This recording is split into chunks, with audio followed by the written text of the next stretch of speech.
Oh, welcome to Tipsy Tuesday. More people, more problems with Chelsea and myself, Brit. Woo. Today, we're jumping in with some wine right away and we're going to get to know each other a bit better. And so, I mean, it goes without saying, we're not going to share anything that you don't want to hear. Uh, They want to hear Well, everything, I know. obviously. We're not gonna share anything about anyone that's confidential. Please enjoy the listen, all that good stuff. Clearly, I've already had a glass of wine. So let's jump into it. So we're gonna start off with a wine review on this Tipsy Tuesday. Today, we switched it up. We went for a red. So we did Yeah. a Benton Lane Pinot Noir. It's from Oregon and it's 2021. I don't know if I Or said, how do you say yeah, it's just right up there with the Sauv Blanc. It's from Oregon, it? Well, Oregon. Oregon? Yeah. Okay. It's a nice red. I'm gonna give it Let's give it a little whiff. a little whiff. Get your nose Mm. really in there with the reds. Yeah, fully in. Ooh, Give it a bring. ooh, pungent. Mm-mm-mm. I really like this one. So I think it has a lot of cherry, like it has a sweetness to it, but it's lighter than this like Cab Sauv. Um, I think it's like earthy. I really, really, really enjoy it. I would give this one an 8.7. What's the price point on this I bad knew you were boy? gonna ask that because it's about $50. Okay, so I'll Sorry. defer to you, Britt, in your rating because we know I don't drink much for reds. I mean, I'm enjoying it. Yeah. So I'll just say it's somewhere in an 8 range for me. So you actually are enjoying it. You're not just saying that because I forced you to drink a red. No, it's nice. It does Yeah. have a little bit of, like, cherry notes for sure. It's Mhm. not too heavy. I'm not a massive, No, it's definitely like, if it was, lighter. like, a Baco Noir, I'd probably be like, I don't know," for me. I find it quite smooth. I like Pinot Noirs during the summer because they're lighter, so they're like not super heavy, but they're usually still smooth. And they still have like a texture and taste to them. I don't like the ones that are like grape juice watery. No, thank you. Yeah. Okay, so 8.78. Enjoy. Tipsy Tuesday. Here we go. Tipsy Tuesday. Yes. Cheers. Cheers. I just realized if you're only listening to the audio, that long pause of us just drinking, it's probably like, what are they doing? We're drinking. We're That's what we're doing. yeah, yeah, it's exactly what it is. Okay, so today we thought it'd be fun to take one, which we will do a take two, which is when Chelsea will interview me. But take one is I'm gonna life story, get to know Chelsea a bit better. And hopefully for all of our listeners, for them to get to know her better. I do know you pretty well, being best friends with you for a long time, but who knows? Maybe I'll learn a thing or two. I don't know if y'all can handle this. Listen, just lean back, relax, enjoy, and just tell us your truth, you know? Tell me your truth. You got it, girl. So we're gonna go way back, like Oh, way, way back to little baby Chelsea. And we're gonna start with you telling me about your parents. So tell me, you know, earliest memory. What did your parents do when you were growing up? What was their profession? What was their personas? what was their personas? So my parents, very different backgrounds. My dad was raised in a military household. My grandfather was in the military. My Yeah. mom was raised in a very, very small town in rural Quebec, Lac Saint Jean. Um, they actually both met while both in the military. So my mom also joined the military at a young age, 18, 19. My dad's 2 years older than her. They met quite young at that age and they were Do both you know serving. do you know why they chose to that profession? Well, I would say for my dad, it was probably natural with my grandfather having served and was serving at that time. My mom, I think that was her way to leave the small town that she was in and for her to go and experience the world and to kind of get out of that. Um, you're kind of typecasted when you're in really, really small towns. There's not as many options for you. So I'm almost positive based on my conversations with her that that was her way to kind of go out and explore. And like also keep in mind when my mom was raised in a francophone household, she didn't know any English. And my dad, he probably had a working level of French, a decent amount of French, but like they were coming from very, very different perspectives. So they met um at Could that you those. Go Sorry ahead. to interrupt you. Could you join the military when you were fully francophone? Like, did she have to learn English or was she fine going in fully French? I mean, that's a good question. I mean, I expect she was Curious. able to because there are bases all over Canada and some of which are situated in, you know, Quebec and or other francophone communities as well. So it seems to have been a non-issue. Maybe she had a decent level of French. I'm gonna have to ask her actually, or a decent level of English. I'll have to ask her and actually see how that all worked out because they must have had a pretty decent like language gap between Yeah. the two of them. But yeah, they met quite young, dated young, and got married young. So they were married at like 20 um, and 22. So yeah, so that's what my parents both did. My mom actually decided to quit the military when they started the family. Okay. And then so you were born, well, you have a sister. Yes. Sister, and you guys are how many years apart? 2 years apart. My sister Amanda is 2 years older than me. And were you obsessed with her since day one? No. Was there a Uh, rivalry for since day one?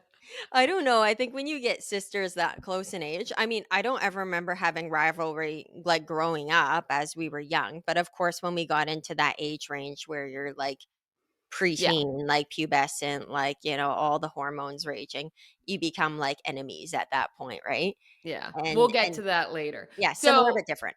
so when you grew up where? Like your dad, your mom was stay at home, your dad continued to serve, but where was your childhood? So I was born in Chilliwack, British Columbia, and we were only there for a short period of I time. don't even think I knew that. Oh, okay. Well, now you know. Yeah. My sister and I were both born there, and my dad was posted to Tinker, Oklahoma, shortly after I was born. Actually, like funny story, my dad was in the field, aka he was training, as my mom was like going into labor, and they needed to call him from the field to meet her at the hospital, and he literally arrived probably just like minutes before my mom gave birth to me. No And way. then he left the next day and had to go back in the field. Oh, that would be hard. So, for all those military moms out there who are raising families and doing all the hard stuff, and sometimes doing a lot of the hard stuff on your own, I salute you because I don't think I ever had that true understanding or realization of how much that spouse has to put into family, relationship, raising a household and everything like that. Like, it is fucking tough. And my mom didn't have family around to support her. So you had a very, very strong woman influence in your life from an early age. Strong female influence. I mean, my dad, like, he worked full time, and in our early years, my mom was stay at home, like, supporting us and keeping herself busy because she is the master of all things. So Yeah, she she did really all is. things. She was really into crafts and sewing and like gardening and quilting and all those things, and then keeping up with us, of course. What do you remember your earliest thought of your parents? Like, you're a baby, you grew up, but like at a certain point, you kind of have a view of each parent. I think some of the things that probably stick with a lot of people who have like a parent in uniform, like whether you're a police officer, a firefighter, military. For me, with my dad, it was coming to school functions. And so sometimes it would be like Remembrance Day. And he Mm, would come full in uniform and he would come for the Remembrance Day ceremony. And there would just be so much like pride. Like, obviously, yeah. that's a day that we're celebrating the contribution that men and women made to, protect Canadians and people all over the place. And then to see your father, like your family member there in military, being someone who's being respected and honored in that moment, like there's a lot of pride in that. So I remember that whenever my dad was able to do those things. And for my mom, it was just someone who was incredibly resilient. Like, so she did all the things that we needed. She kept us all happy and alive. She kept us busy. I could see the support that she gave to my dad all the time when he was under immense stress. Yet she still managed to keep it all together and raised us in a way where we had good, solid values and we had those strong influences. And even though we didn't have other family around when we were growing up, because we were often in very different locations from where our family was located, um, she was everything to us. Yeah, she was your support system, wasn't she? Exactly. Like she was just everything in our life. Like my mom was that. Did that put any kinda, I guess, personas on you to think that one day you were gonna have to be everything to everyone? I think when I was like quite a bit younger, I looked at my mom and thought that that was exactly how I was going to be when I was growing up, like, or when I grew up, like very Yeah. maternal, very family oriented. And I'm not saying it's like I haven't done those things, but maybe like mimicking a lot of the things that she was good at and that she taught us. Well, it turns out I'm shit at a lot of those things that she does and she's really good at. And I'm like an okay mom. Um You're a great mom, shut your face. But you uh, also do a lot of you have so much of both parents when you talk about how proud and how what I got was, like, driven and dedicated your father was, you are that in spades as well. And so, like, you really do pick up the values and the strengths of both parents. yeah, I think and for sure like a younger version of myself saw myself being like very maternal, like in a very caregiving capacity growing up. And then as I got a little bit older, I actually found other things that I was more suited to. I was much more driven by, you know, business and, Yeah. people. And so like managing people became a really good fit for me. And then, leading ahead to how I studied, what I studied in university and whatnot, and then my career path. But I think things changed for me at one point where I went, that's likely not my exact path, and I was leaning more towards, like, a very career-focused path for myself, so to Mhm. speak. What did you think you wanted to be when you grew up at that point? Like, when you were in your single digits era? Yeah. I wanted to be a teacher. I Oh. like and it's so funny because I have 0 patience now, like, literally no patience, but I used to play with our little neighborhood friends and whatnot when we were growing up on the military base, and they were, like, 4 or 5 years younger than me, and I would have them over, and we had little desks in the basement and everything, and I'd make them do homework and stuff, and I loved it, like, little things, and they probably hated it. I think you loved the control and the Yeah, power. it must have been the control, and I would have little worksheets, and they would do little worksheets, and then we would pretend to play school, and they probably hated that they're the students doing the work, and I'm just like, "Yeah," I'm like, "You're the boss of you, and I'm correcting your work and da da da." But I loved all of that stuff, and then as I got, like, more into the double digits, I realized, yeah, I actually don't have the patience for that type of work. Yeah. And so fast forward to double digits, where were you in your early teens? I know you came to Ottawa, obviously that's when we met, but prior to that you were in North Bay? We were in North Bay when I was in middle school and started my little high school journey in North Bay, and then my dad was posted to Ottawa. So that would have been probably 2002 or something like that. So I came to Ottawa and I entered into grade 10, and that's where I met, you know, my lifelong besties that we're all still friends with and very strong relationships. And of course, I've cultivated more along the way, but, strong relationships garnered in those years. And I'm really glad to have entered high school, like, not so much at the end because it would have been really hard to form those relationships, but it was still new enough that people were accepting of welcoming me into their, like, friend groups. What You know was what I your mean? strategy going in? 'Cause, like, I can only imagine, like, it's not grade 9, so it's not when everyone joins. You came in grade 10. So, like, you are a step behind, like, metaphorically. So what was your strategy to come in and, like, to meet people? Were you scared? Were you nervous? Were you excited for the change? Yeah. I mean, always nervous, but, we'd done it so many times, my sister and I, like, we'd had a new beginnings at so many different schools over the years that it wasn't so unnatural to us. For me and I was a skinny, lanky, like, mullet cut little fella, like, walking into this school, and what I had, at least in my little arsenal, was to be funny. And so, I might not have been the prettiest or, the smartest, but I was funny, and that's how, like, I felt like I would attract people to be friends with me.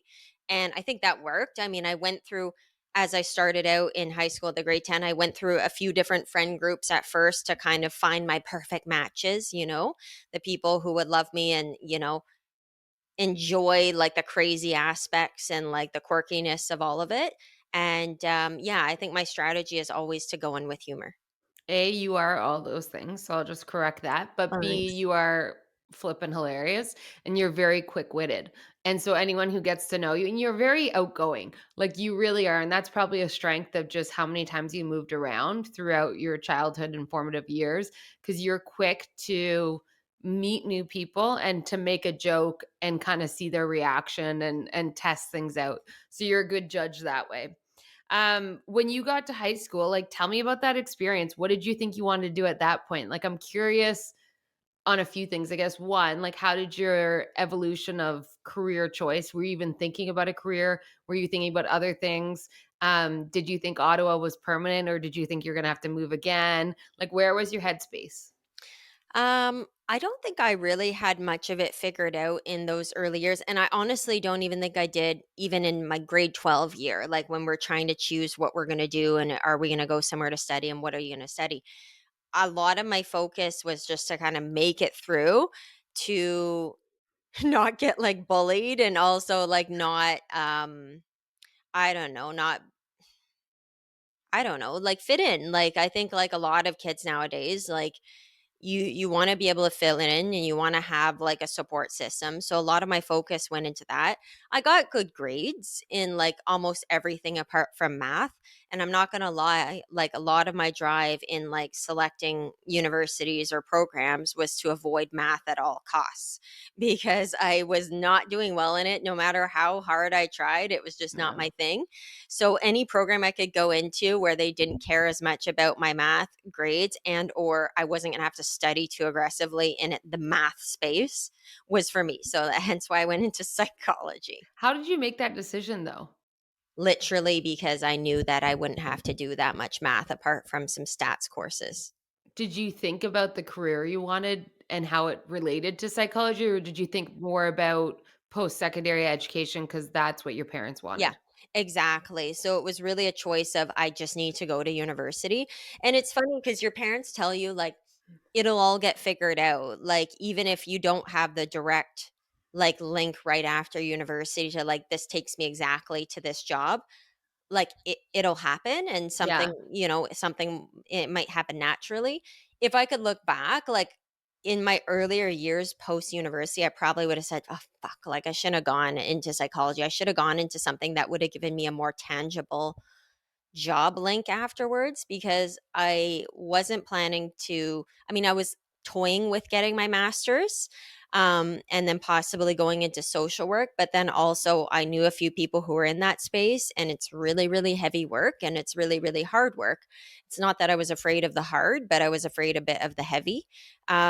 So I decided not to do that. I knew I likely wasn't gonna invest another 4 years to get a PhD. I don't think I had the stamina, and I met Gary actually quite young too. So at that point, I was just like, let's get married and have babies type thing, and I don't want to go to school anymore. But um, yeah, at the end of the day, like it is all true what my parents said. And like, you have the grades, you're going to university, pick something that you think you'll be interested in that'll suit you, and things will fall into place afterwards because you're driven and you're motivated to succeed and you'll find what your niche is. And that is the case. It didn't take me that long, but it took me a little bit of time to work through various careers within my public service career, various jobs Yeah. to finally get towards like what is my thing. And also, I would say that being in the talent space, a huge prerequisite is psychology. So it's Oh, like for full sure. circle that it's very valuable learnings towards what you're doing now. But I don't think you ever probably thought you'd be in this space back then. Never. So tell me, was there any like really big challenges throughout university that you can recall upon? Like anything? Like a lot of it is your typical drama makeups, breakups, things of that Yeah. So more on the nature. personal side than with the learning side. I'd say more personal, like, in the learning side, I excelled in university. Like, I got straight A's even through the stats classes and whatnot. And it all came fairly easy to me. And I knew how to prioritize my time. I mean, I'm not going to lie. I didn't really go to class after year one. I didn't go to class for the How did rest you get straight A's? Did you because cheat? Did you no, cheat, Jess? of course I didn't cheat. What kind of question is It that? comes out on the More People, More Pounds Yeah, podcast no. that Chelsea's a cheat. No, I learned how to prioritize my time and where I could have the greatest impact. And I knew that it was going to just be a testing phase at the end, or if there was any projects or whatever the case may be. And I don't actually absorb very well in the moment. Like, Yeah, I definitely like I maybe am borderline ADD. I can't focus in classroom lectures and whatnot. And I don't absorb in that moment. I always absorb independent learning afterwards. And sometimes that involved cramming for tests and projects and midterms and stuff like that. But that really worked for me. High volume, all in one shot worked well for me. So that yeah. was my strategy throughout university. Do you still take that forward till today? Like, is that still how you learn? No, because I don't think it's a reasonable or sustainable way to be. Like, it worked for me because I wanted to prioritize a lot of other things during university, like socializing and going out and Yeah, drinking in the nights and whatnot, and sleeping in when I actually had classes and not feeling guilty about it. Whereas there's too many things now like that you have to juggle. Like, you can't actually afford to do everything at the last minute, and you shouldn't do everything at the last minute. So I think I've gotten a lot better at being engaged in the moment and having those discussions and sharing and receiving feedback at the same time with my share of preparation. I'm probably actually even more opposite now in that yeah, I'm so much more involved in the moments now that when I have big presentations or big things going on and everyone's like, oh, like you must like get ready to prepare. I'm like, I'm ready for this. Like, yeah. I'll check my notes really quickly for a couple of minutes, but a lot of what's going to come is going to come from within, and it's not going to come from me reading off of a script or memorizing anything. It's really going to come out. So I'm probably the opposite as I was 15 years ago. I think the hard thing about university is it teaches you to cram, which really is memorize as much as you can so you can recall it, but it doesn't store it in the long-term memory. And so much Absolutely. of it is gone. Whereas, like in real world, when you're trying to perform and have an impact, you need to store all this long term so you can recall it whenever. Yeah. And to do long term, it's more experience based. It's more, smaller pieces at different times to really store it in there. And so I think it's different learnings for different outcomes. But I think 100%. that, well, I know you have a great memory. So that tactic really served you well in university, being able to do that. Yeah, I think so, absolutely. I mean, that was my technique. It doesn't work for everyone, but I Yeah. would say I've moved so far away from that now at this point that I actually don't remember. Like, I can't do the whole cram and recall and Yeah. whatnot. Like, I need to be experiential in the moment, and that's Yeah. how I recall. What was your favorite thing about like the formative years? So like university and stuff. Was it the social side? I'm like leaning into that because I feel like we had some epic times during that time. But There was just so many good things, and like, university comes with that social side, and, like, I yeah. feel like a lot of my peak came in university. I was meeting different people. Tell me more about that when you say peak. Just like peak of like, yeah, social life, meeting people, like Confidence. outside of your friend group, confidence, um, having less structure in that, like, it's not like your typical high school, like 8 to 3 or 8 to 4 and whatever, and then you go back to your mom and dad's house. Like, I lived on my own all throughout university, apart from year one, because my parents got posted back to North Bay. So my sister and I had an apartment together for those couple of years. We were both in school, and yeah, like, we had epic times. Which is pretty huge. Like, I know a lot of people go to, schools and, like, go to dorms, but your parents got you a house, you and your sister, and you were on your own, having to do everything on your own. No one to fall back I mean, you had friends, you had all of us, but, like, it was quite a big jump. Yeah, I mean, it was. I like, and to be honest, like at first, like we had a little apartment that we started out in. I think we were in for a good year, and then my parents bought a Yeah. townhouse when they were starting to move out of the country because it was just more sustainable for them to pay a mortgage rather than pay rent. Um, So, yeah, you kind of went from being under the umbrella of your parents and the support to being free. So that comes with a lot of things, obviously, but then also just think about you had to clean and maintain your own place, and we had Yeah, to feed responsibilities as ourselves, well. and we had to get to and from classes without anyone nagging us. We had to attempt to be responsible. We had to take care of ourselves, try to take care of each other in various ways. Yeah, mom and dad were always there if we called them and we have no more money and like I can't put gas in my car. My dad was the first one to get on the phone and call the bank and send transfers over into our bank accounts, like if we needed anything at all. And they fully supported us. I can't complain. Like they supported us financially. We both have worked regardless of during university. I mean, I think I worked so much in university. It was kind of crazy the hours that I worked during university. I usually worked What 30 was your hours a week. job? What was your job in university? Was it the old folks home?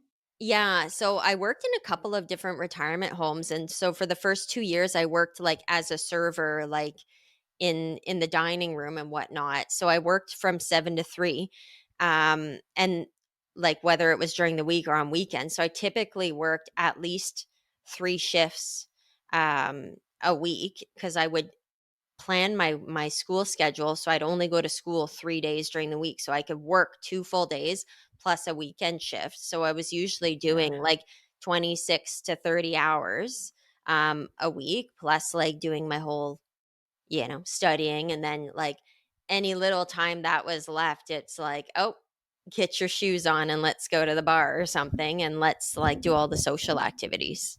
come meet me at Johnny Canucks. Meet you at Johnny. That's awesome. And so fast forward, you're in your final year. You've spoken about this in some of the other podcasts, but you meet your husband now, fling of the summer at the time, Gary, in London, England.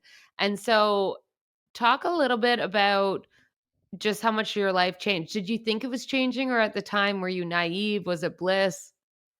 Yeah, no, I was definitely there's a lot of naivety, like I went to England on a whim, and I've said like running away from relationships and whatnot. My parents were there because my dad was doing a master's at King's College.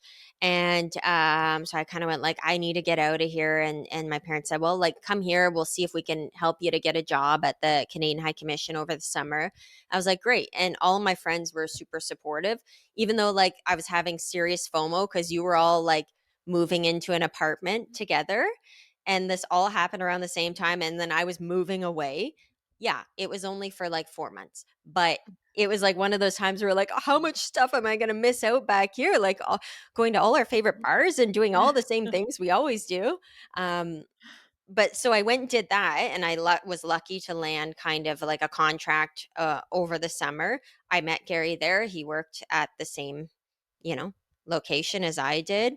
I think we fell hard and fell fast for each other. It was super quick and kind of hits you in the face. And when you're in it, you're not really thinking about all the other stuff later. You're just thinking about how much fun you're having and how much Yeah. sex you're having and like Good how old much honeymoon period. You never get that back. But you anyways. never yeah, this is on a sour note. No, just kidding. Yeah. Um, but yeah, like how much fun it is and like Yeah. I was in a new country and I was in a super vibrant and fun place and I was living like literally my best life and having like I was having the time of my life. Summer of 2008 was like my Cummings, like the Cummins of Chelsea. Like I don't know, like it was just something. So yeah, and I met Gary and that was such a blessing. And then I Yeah. think as we got towards the end of that, we kind of went, okay, so this is great. So either this keeps happening, but like there's some Yeah. big decisions we need to make, or this stops because like what's the possibility that our long-term relationship distance is going to work out being from very, very different backgrounds. So I think we made decisions really quick that we likely we were going to push to pursue it and to be in the same place for our relationship. Did you know right away that your, like, values clicked? Like, or was it really, once again, not that thought out, and it wasn't until you guys lived together that you kinda really realized that it worked? It's funny because we were so young. I mean, I was 20 and Gary was 24. So we were really young. I think what clicked for him and obviously we had an attraction. Yeah. Um I loved his sense of humor, and I think that he He's enjoyed. quite a funny guy. Yeah, he's very funny.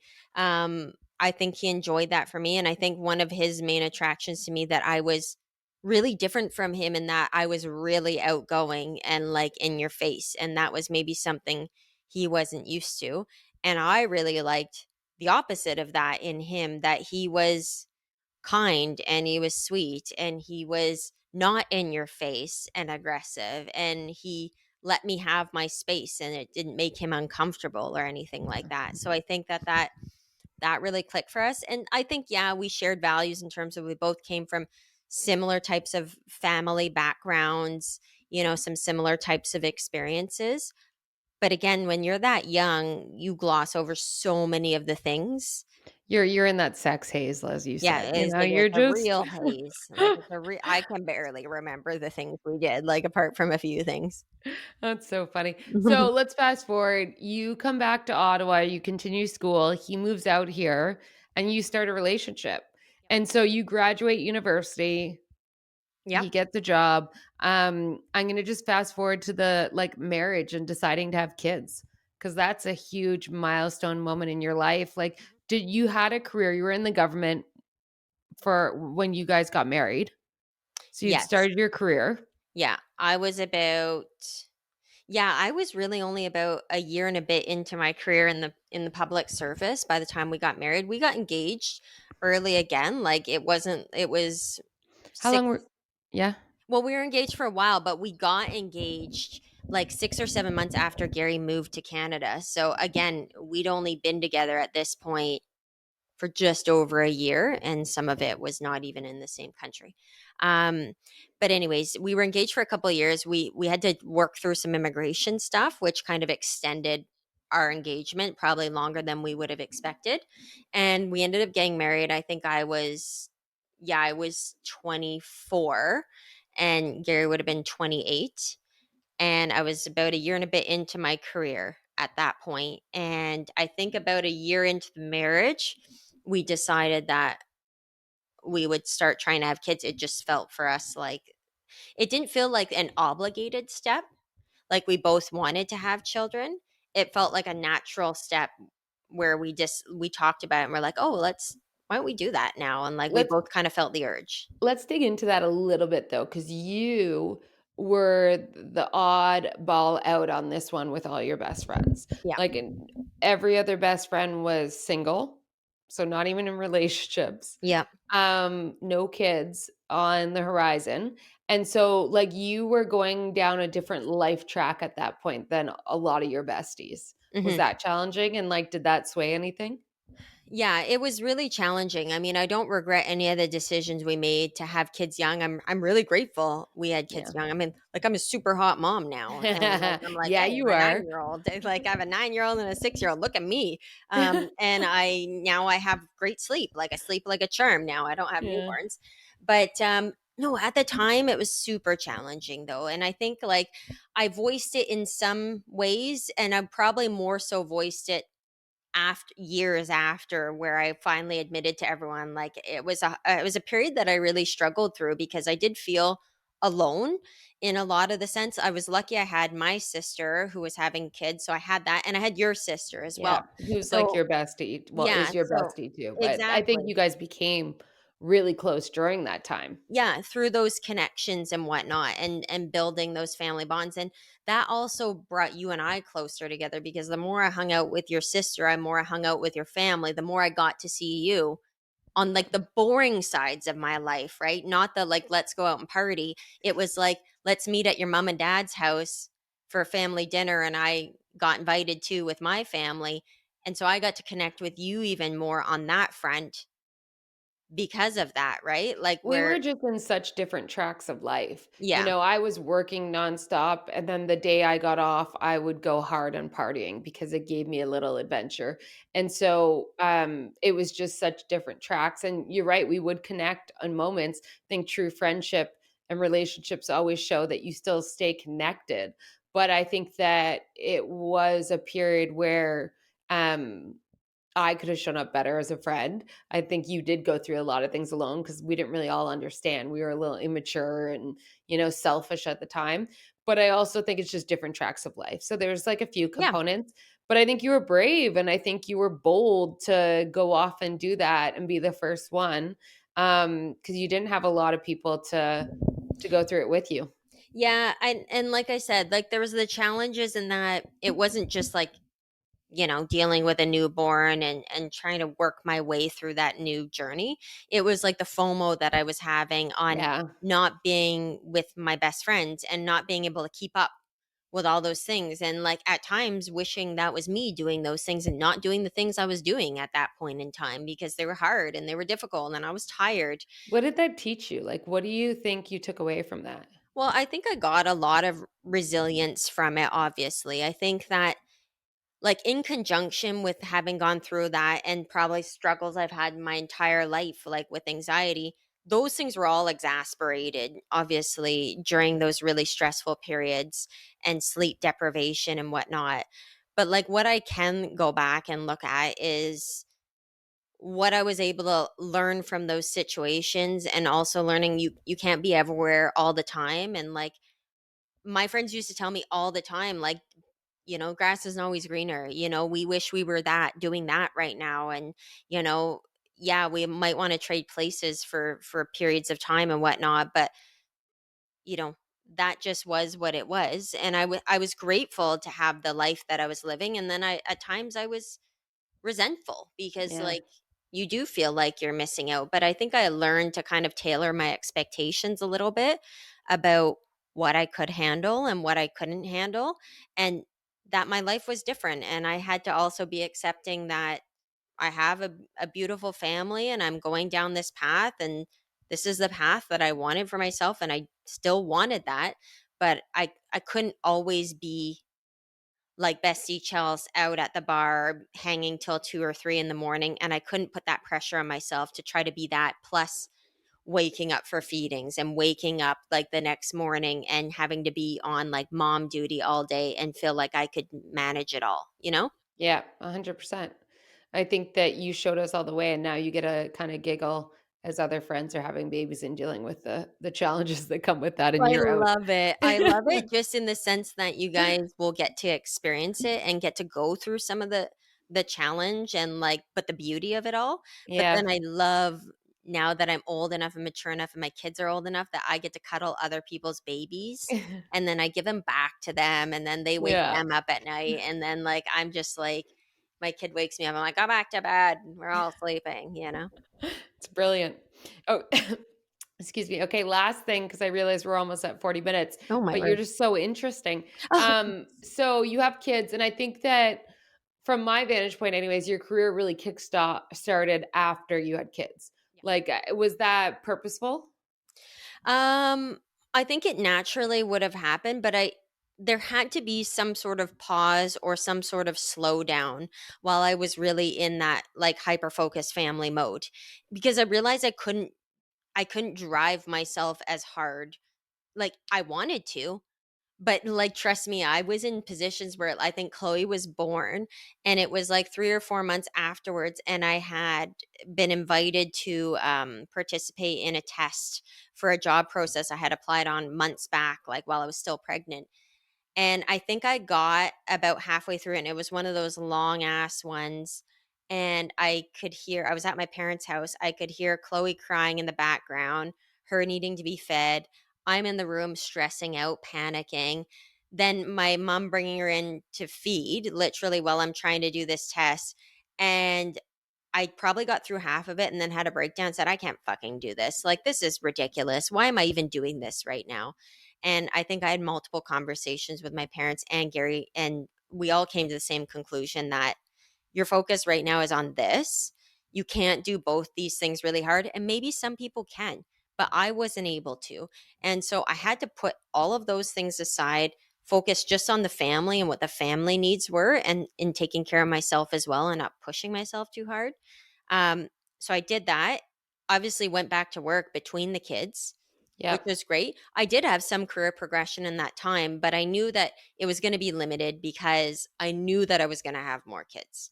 So I knew that eventually it would pause again.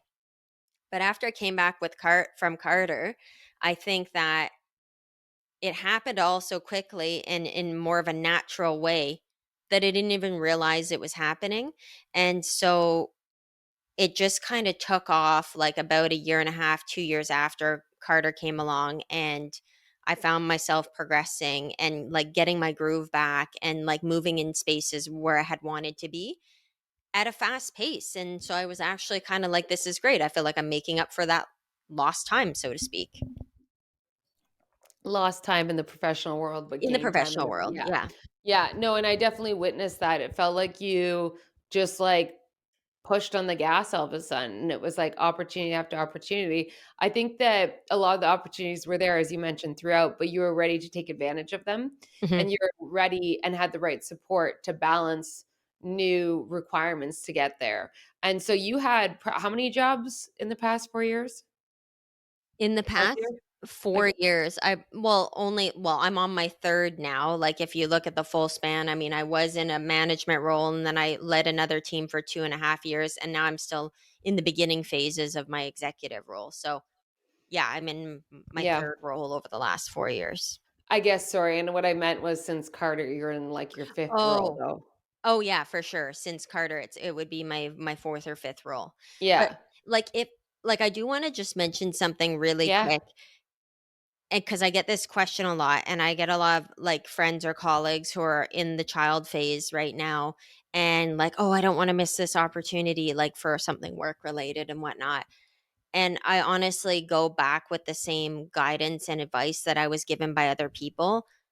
Like, you're smart, you're driven. Right now, focus on what's most important to you, which should always be what's most important to you is your family and you, and you're raising this beautiful little human. There will always be opportunities. There's that one there, but then there'll be 10 more in a year. Just because you think something comes around now and it won't come back for you, trust me, there will be more, and they'll be better, and you'll be more open to them and available for them, and you'll be ready for them afterwards. Because if there's one thing I can say is what motherhood taught me that I take to my career all the time is my ability to multitask plus tune out fucking annoying stuff. Like, so like it's like really helpful, so you'll be even better after you go back super mom.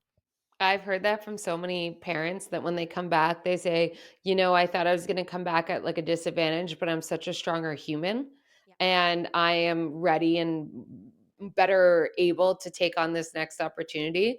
And I think like you just said, there's this false narrative that we tell ourselves about scarcity of opportunity. That if you don't take that next thing, you're never going to get one again. No way. And it's so fucking untrue. Yeah. Like, that's just not the reality in any kind of way. If you are smart, if you are capable, and if you are driven, they will come. And And they'll so come make to sure you. yeah, make sure you're ready and willing, and it sounds like I mean, I've known many things about you in so many ways, but I learned a few things today and like no wonder you're driven and you're open to new adventure and you're willing to, take on a new challenge and make sure it's the right challenge because of your life. You've had that happen time and time again from a young age of moving and having to meet new people and having to find the right fit in friends or situations or schooling or having kids and prioritizing that of what's right. You've lived so many experiences that have made you such a capable and strong woman. So I'm proud of you. And thank you for sharing so much because I know that's not always easy, but I do think our listeners will enjoy getting to know you a bit better. And Aw. you can ask me all the questions you want when the table or the chairs, whatever the saying is reversed. The tables, the chairs. Well, I'm psyched to interview you, and thank you for being such a beautiful pod host, There we go. and of course, I love talking about myself, so this was just like, this is great for me. Like, how did we 45 minutes. Did it just like how did we just do 45 minutes? I was like, cut this shit off at half an hour. Like, she no, of told me course. 25 minutes and I was like, okay, Yeah. I know how much you can talk. There's so much good stuff. Yeah, so much good content. But anyways, no, this was fantastic. I actually really enjoy it. It's very cathartic as well. It is. It's fun to reflect. We don't do it often enough as just humans. So I'm glad. Cheers, my love. Enjoy that Cheers. Pinot Noir. Yes, thank you. Bye. Bye.